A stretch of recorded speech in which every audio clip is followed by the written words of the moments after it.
Hello and good evening. It's great to see you again in 2021. I'm Don Arleth and welcome to Flash News.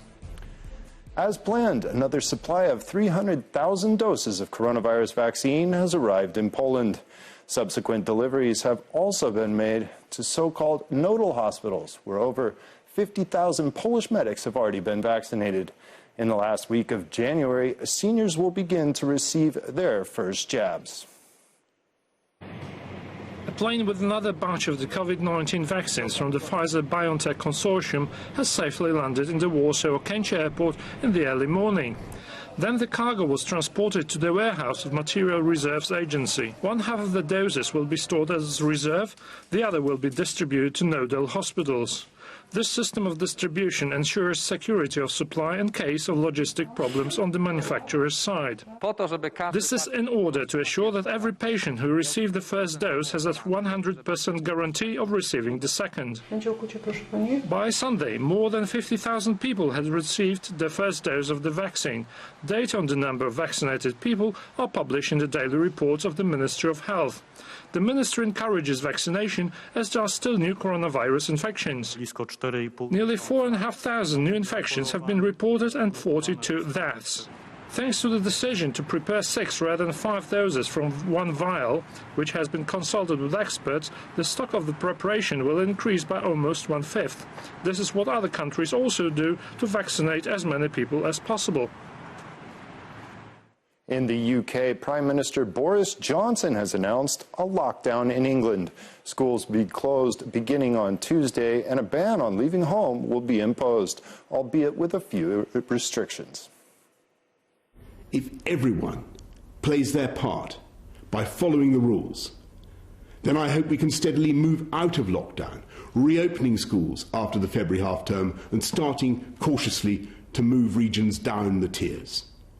I want to say to everyone right across the UK that I know how tough this is, and I know how frustrated you are, and I know that you've had more than enough. The UK has already begun rolling out the Oxford AstraZeneca vaccine. The first patient to be inoculated was 82-year-old Brian Pinker from Oxford. The vaccine developed by the University of Oxford and the AstraZeneca pharmaceutical company is the second product authorized against COVID-19 in the UK. The first was developed by Pfizer and BioNTech. In both cases, the UK was the first country in the world to use them. According to British doctors, both preparations will also effectively stop new variants of coronavirus that have been discovered in recent weeks on the islands and contributed to a sharp increase in the number of infections.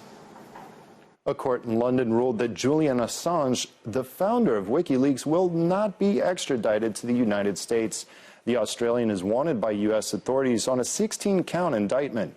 He is accused of conspiring to hack government databases and leaking hundreds of thousands of classified documents, which threatened lives and exposed the military. A British court has decided that Assange cannot be extradited to US authorities due to his ill health and the possibility of suicide. The sentence does not yet put the extradition cause of Assange to an end, who has been hiding from the British police for many years at the Ecuadorian embassy in London. The US authorities still have the right to appeal against the decision of the London court.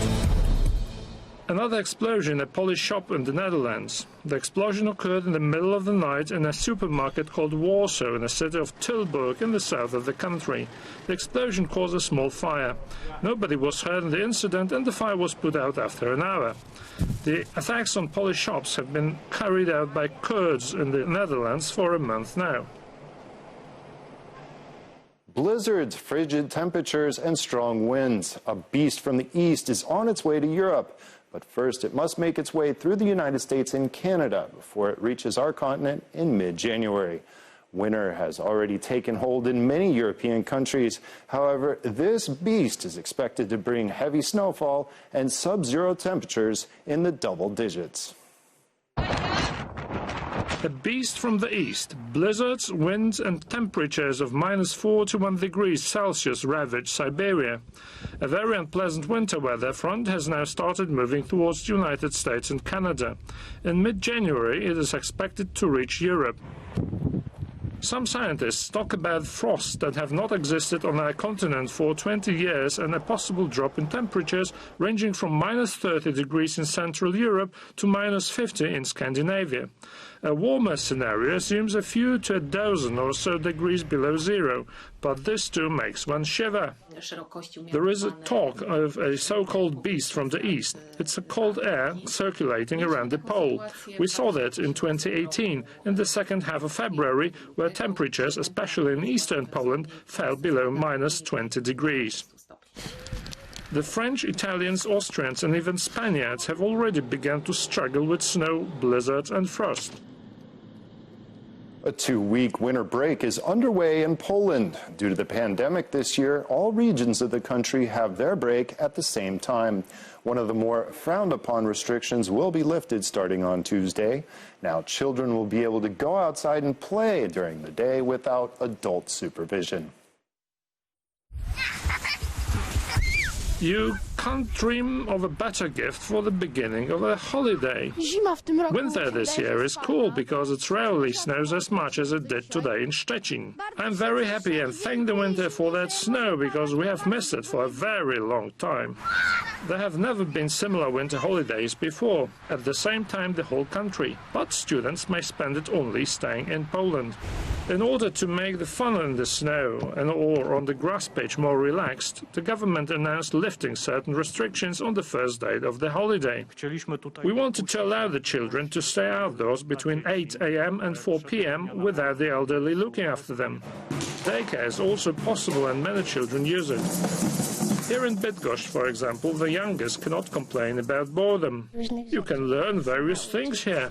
I like to dance, so I arrange dances in my head to the rhythm. Classes are held according to guidelines of the Ministry of Education. There may be up to 12 participants in a group, and it must permanent tutor. Fairy tales and legends, virtual tours, and musical workshops. During the royal holiday online, nobody can possibly complain about boredom. 7 royal residences have prepared a fun and educational program for children and youth during the winter break. The campaign includes, among others, the Royal Castle in Warsaw, the Marburg Castle Museum and the Wawel Royal Castle. Generous educational programs will be published on the institution's websites and in the social media. This is an opportunity to visit these wonderful collections and wonderful places virtually on the web as required in these difficult times. The royal residences are waiting for visitors, online of course.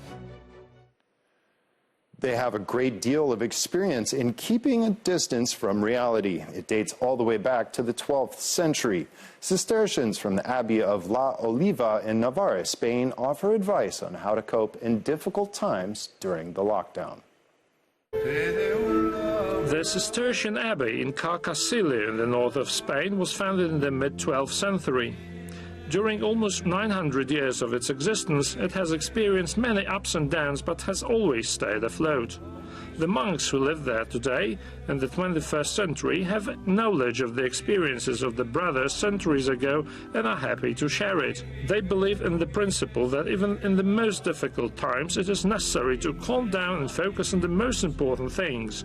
Even in enclosure, you can feel free if you set your priorities right. For the monks, those are ora et labora, prayer and work. New Year's greetings from South Korea's largest oceanarium. 2 divers dressed in traditional hanbok costumes took a dive into the depths of the giant aquarium inhabited by not necessarily friendly denizens of the deep to welcome the new year. The classic wishes for a happy new year were complemented by a sentence, "Happy and wise defeat of the coronavirus." The ritual of greetings from divers of the oceanarium will be repeated every weekend until the 20th of February. It is no longer enough to look in the mirror for confirmation of your own beauty. You can also look there for hints on how to achieve or preserve it. At least that is what a Taiwanese company has promised, which constructs a special mirror to help you exercise. The mirror records the movements of the exercising person's joints, analyzes them in no time, and tells the person what he or she does wrong. Although an amateur of body flexing may feel peeved, this surveillance has a goal: to achieve a perfect mirror image. And with that mirror on the wall, we end the program. Thank you for joining us here on Flash News, and don't be shy to come back and see us again tomorrow. Good night.